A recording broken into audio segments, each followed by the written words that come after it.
Work for the night is coming. Give every flying minute something to keep in store. He pushed the day around. In case you don't know, there are 24 hours in it. They're divided into 3/8. Normally, you work 8, you sleep 8. What do you do with the other 8? On the same basis, you live 60 years, you work 20, you sleep 20, and what do you do with the other 20? All earthly things with earth will fade away. But prayer grasps eternity. Therefore pray. Always pray. I've said this often and it's got me into trouble, but I'm still going to say it anyhow. I'm quite sure of this, that no man, I don't care how large his church, don't care how many books he's written, how far he's traveled, I do not believe that any man or woman is greater than their prayer life. But I'm convinced of this: God does not hear prayer. He hears desperate prayer. There are millions of prayers prayed that never reach the throne and they're never answered, but never, never, never is prayer of this nature ever denied. Hannah prayed, "Why? Because she got tired of all the trinkets. She got tired of eating and drinking and being happy and sharing the most time with her husband, getting the nicest clothes, all the other things. There came a place where she said, 'Listen, I can't put up with this.' You find the same thing in the 30th chapter of Genesis, where Rachel comes down one day and says to her husband, 'Listen, Jacob, give me children or I die.'" Do you remember that passionate phrase in the middle of the 11th chapter of Numbers? And remember, it's dangerous to pray. In that chapter, the people began to reproach God and say, "Well, we've had nothing like we had in Egypt. We don't get meals like that. We don't get onions like we used to get, meat like we used to get, nothing like that." And God says, "All right. You've asked for it. Well, you're going to get it." He says, not for 2 days, not for 10 days, not for 2 weeks, a whole month. And we say sometimes, you know, we had it till it was running out of our ears. Do you know what God says? "I'll give you it till it runs out of your nostrils."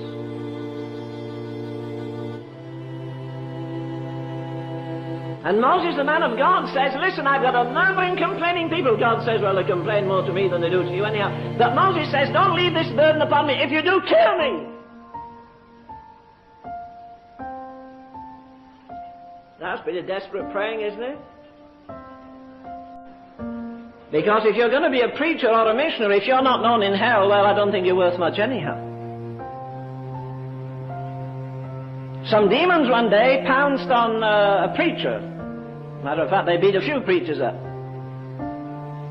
And you remember finally one of them turned round and said, "Listen, Jesus we know and Paul we know." I think that's the greatest thing I envy about the Apostle Paul. Not that he raised the dead. Not that he cast demons out. Everybody's casting it. You go to some meetings, you have a headache, you got a demon. You sneeze, you've got about 50. You know the devil doesn't care a hill of beans how long we chase demons, as long as we don't hit the devil. To me, that's praying, not how long you pray.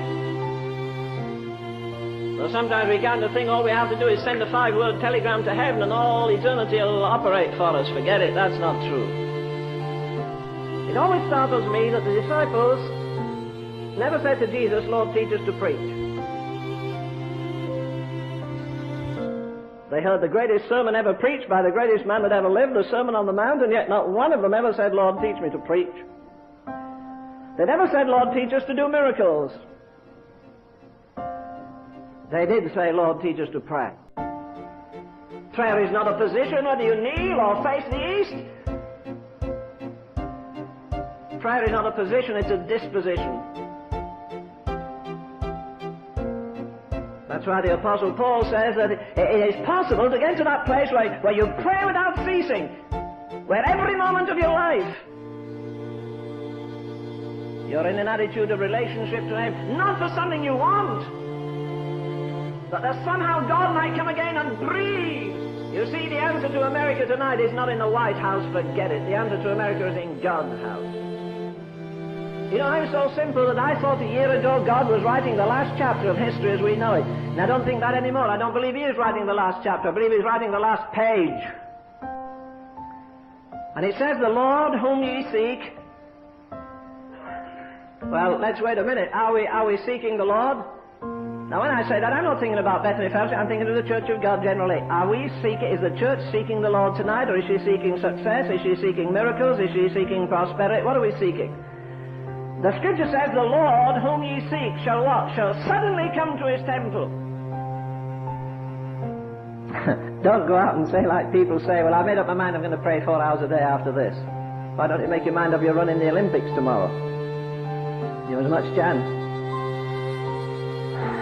You don't change overnight. We approximate to it. We get our muscles stronger and stronger in the place of prayer. You get to the place where you'd rather sweat, you'd rather weep in his presence than laugh in anybody else's presence. You'd rather God whisper a secret into your heart that breaks you. Somebody give you the prizes of all the world. Only one life will soon be past. Only what's done for God will last. Only one life will soon be past. Only what's done for God will only one life.